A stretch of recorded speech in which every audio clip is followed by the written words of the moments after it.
Well, welcome. It's good to be together. We are here to bring equipping to you, and we're so excited to do that. And today, we're going to really dig into a topic that is super important to me. It's important to my family. It's important to the church, and that is Christian men investing in young boys, Christian women investing in young girls. And we've got a great guest with us today to do that. And so, my friend, introduce yourself and share with us a little bit about who you are and what you do. Joel, thanks for having me. First and foremost, I'm a husband of 22 years, got 3 kids. So when we talk about the next generation, a lot of what I do and have done is for Scotty, Shauna, and Shane. They're from 18 to 10 years old. Teach full-time at Biola University in the apologetics department. Then I just get to write, speak, and do communication all over social media. I'm a communicator. And really my lane is worldview and apologetics, but with a heartbeat for the next generation for reasons that I'm sure we'll get into. Yeah. Well, it's good to be together. And I've been married for 22 years, and I've got 9 kids. 9 kids. Wow. Ranging from age 20 to age 5. Amazing. And so it's important to me that we invest in the next generation. We invest in our kids. And so one of the things I think it might be good to start with is why? Why should we make an investment in kids? Why should we make an investment in students? What are some of those reasons from your perspective? Well, I'd say a few things. Probably everybody watching this had at least one person intentionally invest in them. They wouldn't be here at this church, wouldn't be watching this. It wasn't a parent, wasn't a teacher who was a Christian, a youth pastor, an uncle, a neighbor, somebody who invested in them. And it's easy to forget the role that people have played for us as we move into a different stage. So in some ways, it's just kind of passing forward what has been passed to us. That's the first reason.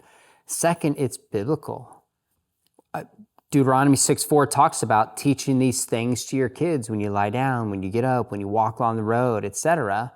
The Bible talks a ton about intentionally passing on faith to the generation that comes behind us. The third reason is there's always been challenge to pass on the faith. But I think with this generation today, Gen Z and then this younger generation, because of the smartphone, they have more challenges intellectually, emotionally, spiritually, morally, than probably any other generation at the tip of their fingers. So for those reasons and many more, it's kind of like all hands on deck to reach this generation. Because the way I sometimes put it is if we don't intentionally raise up this generation to think Christianly, they will unintentionally adopt the ideas of the world in which we live. Yeah. One of the things that I would term our culture is just the term decaying. I see that from my perspective, our culture is just decaying. And that decay eats away. It eats away at my kids. It eats away at our kids. And it's like corrosive. And when as you've been working with kids, students, parents, as you've been working even at the university level, what are some of those agents of decay that you're seeing in our culture that are really coming after kids, coming after students, coming after young people? Well, I think the medium by which young people are getting alternative ideas and worldviews is through social media and through smartphones. I'm not against social media. I'm not against smartphones. I have both. 2 of my 3 kids have both. But there's so many, you think about it this way, I'm gonna take a step back. My father is an apologist. He's written a ton of books. And when he would speak in the 70s, 80s, and 90s, outside of a university classroom, and maybe maybe if you turned on MTV or certain smaller settings, there was access to our kids with alternative worldviews. Now it's on TikTok. We know it's on Disney Plus. It's coming through Netflix. It's in the educational system. It's in the university system. It's now seeping through businesses. It's kind of the air we breathe. It's everywhere. So I don't care if you live out in the middle of nowhere and homeschool your kids. This culture is finding a way to get to your kids. So I don't say that to create a sense of fear, because that's not how I parent. That's not how we're called to be, I think, believers in Christ and called to parent. But the reality is, it's everywhere. It's everywhere. So again, if we're not intentional about the conversations we have, about building relationships with kids, about teaching them to engage media thoughtfully, they're just going to imbibe so many of the ideas around them. How valuable and important is that Christian man, that Christian woman who faithfully presents themselves in a life of a young boy or a young girl to come against that erosion? So I'm glad you asked it this way, because I would use words like you did, decay, corrosion, in a lot of different reasons. But here's a fact we miss. At least since 1972, the number one influence in the life of a young person has stayed the same. And it's not the educational system, it's not Hollywood, it's not social media.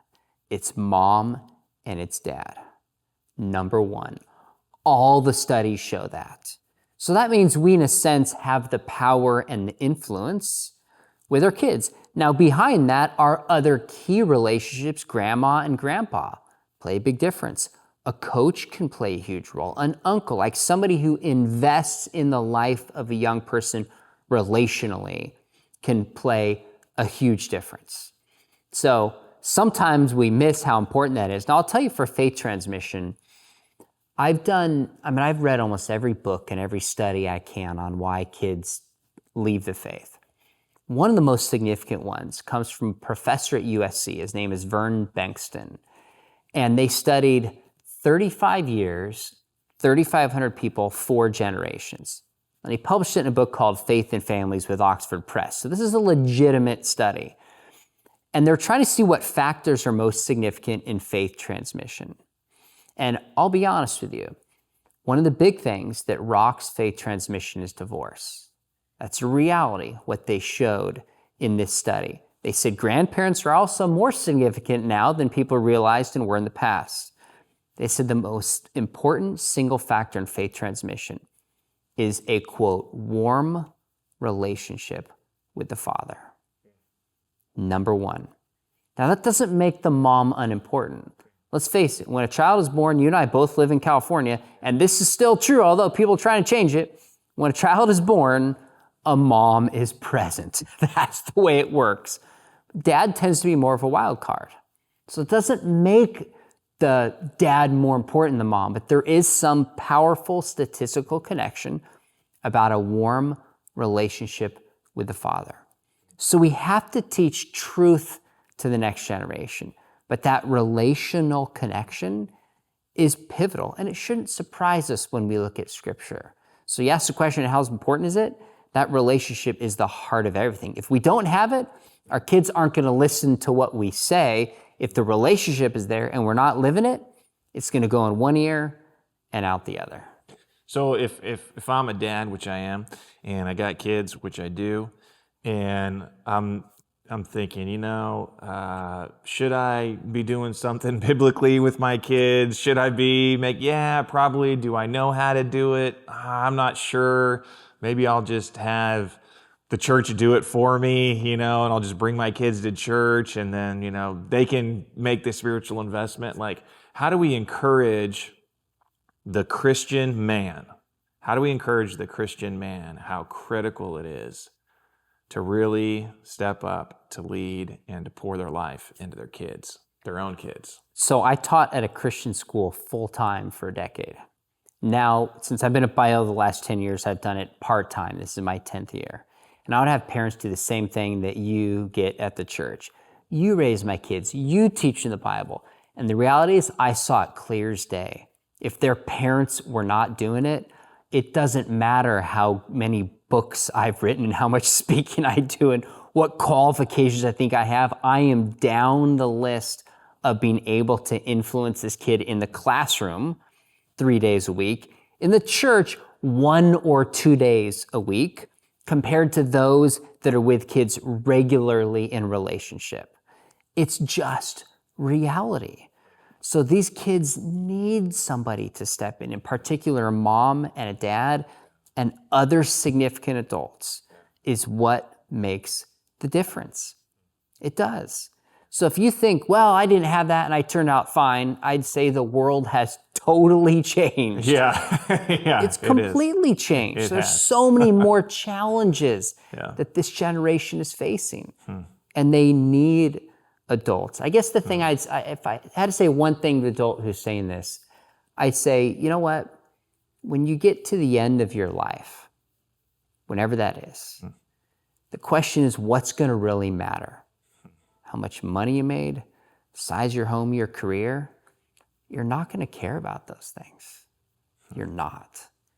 But what you're going to care about is the lives you've influenced behind you coming after. That's going to give you meaning. That's going to be rich. That would be my encouragement to somebody who's spending their time out doing something else. That stuff is going to fade. But what you pour into somebody's life, that lasts for eternity. I'm glad you used the phrase pour. Paul talks about that he poured his life out like a drink offering on the sacrifice of faith for others. Let's talk about what the Christian man and what the Christian woman pours out into the life of the young boy or the young girl. What's the good stuff that we want to encourage people to pour out into the lives of young people? It's interesting. When you look at, it's hard to make this formulaic, but if you were, number one would be, you've got to be living in your life a way that's compelling to younger people. Your faith, your relationships. Number one. Number two, just building relationships with kids, caring about them, spending time with them, getting to know them. And then third, it shows just having meaningful spiritual conversations in relationships, not forced ones, not always formal time, but that can happen organically when you're just in relationship with kids, So one of the things I try to do, I wrote a book with a friend of mine who's a former atheist. He's a cold case detective. And it was on reaching the next generation. And as we were talking, we're like, if we come up with some new plan for people, maybe 2% of people will do it. Everyone else will do it for a week or two and then stop and feel guilty that they didn't do it. What if we could teach people to more strategically use the opportunities that are already present? That's a different way of thinking. That's doable for people. So sometimes I'll say to adults, pour out what? I'll say, if you like to work on cars, do you know a young person who likes to work on cars? Well, maybe they could learn something from them. And you don't have to have some deep Bible study. You get to know them, you teach them, and you just pour your life and care into this person. And then chances are you're going to have a chance to pray with this young person, ask about their faith, speak into them minimally, just model being a Christian man or a Christian woman. That's what mentoring is. It's asking, what am I already doing in my life? And how do I include a young person along with me? So I showed up and you're like, oh, I heard your son is coming. When I travel, I try to bring my son or my daughter. Didn't work out this time, but I try to think through what are things I'm already doing, do it with my kids or with other kids. And then relationally, you're just pouring into them and opportunities will arise to have meaningful conversations because you built that relationship. That's great. When my wife and I were teenagers, a woman who was an older Christian woman told my wife, look, I can't stop my life for you, but I can invite you to come along with me in my life. And I got all these things going on and I'm a mom and I got stuff I got to do. Wow. And if you want to come along with me, I want to invite you to be a part of my life. And I thought that's pretty cool. When I think about reverse engineering what I saw as a kid and what I remember as really special, I remember Christian men and Christian women who I understood, they had a real relationship with God. And they were always there. That's what I remember. They had a real relationship with God and they were always there. They were always super faithful, super consistent. You could count on when you showed up, they'd be there. They'd be present.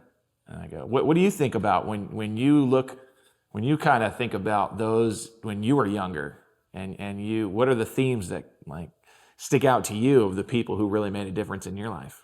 I could start to make a list of certain people. Some people reached out and intentionally just recognized who I was, what was interesting to me, and in some ways just paid attention to me. Yeah. Whether it was coming to my sporting events, inviting me to things that were going on. It's not that hard. I mean, it's not rocket science. I love that example. I'll probably use that, what this lady said to your wife. That's something all of us can do. I think it was people who were there who listened with me, who just cared about me, and then invested time in me. And it looks different at different stages in your life, right? Like in high school, it's going to look different than college, than grad school, when you're first married. So you might be at a stage where you can pour into somebody maybe who's not 7 years old, that's not going to fit, but maybe somebody who's 15, maybe somebody who's 22 because of the stage that they're at. But what an opportunity, what a privilege. I guarantee you this lady who poured into your mom, looking back on her life, all those things she was doing, she had to do for her life. But what gave that meaning was having, I think I said your mom, was having your wife who was present. Yeah. That makes things so much more meaningful. That's awesome. Anything else that you'd want to share, just to encourage those who are watching and just bring a word of equipping or challenge or encouragement? What is anything else that you'd want to share? I just say you don't have to be an expert. Yeah. Sometimes people think, well, the pastor, like we said, the Bible teacher would do it, the youth pastor will do it. I think this generation, I think their heart is to be called the beloved. So much of social media is, if you just take a step back and analyze it, so many in this generation are just saying, will you see me? Do you know that I exist? Will you like this video? Will you comment? It's a heart cry. It's a heart cry. So you don't have to be an expert. The other thing is there's so much identity politics today that you can be reduced down to your economic class, your race, your sexuality, some factor about you. And what that does, or your generation, is it makes us feel like I can't relate to that person because I don't share their qualities, whatever they are. And it emphasizes the differences over what we have in common. Well, there are differences, and they're not unimportant to how we see the world, but our similarities transcend any of those differences, our common humanity. So if you look at this generation, like, I don't even know how they talk, how they dress, how they use social media. That's just the trappings. When you get down to it, you have far more in common with this generation than you do difference. And I'm telling you, I work with this generation. They are hungry for caring adults to, just like you said, pour into them. So recently, my son showed up to his small group at youth group, and none of the other boys were there. So he ends up being there with two of the leaders, and they said, okay, the two of us are here and we have one boy. Let's just go get yogurt. I love it. So they just left church altogether and went down the street to the yogurt shop, and they just went and had yogurt together. And when my son came home that night, he was like, it was awesome because these two guys took me out to yogurt and we just had yogurt together. And it's amazing when men and women who love Jesus invest in young boys and young girls and the impact that they will make. And you know what? That wasn't that hard.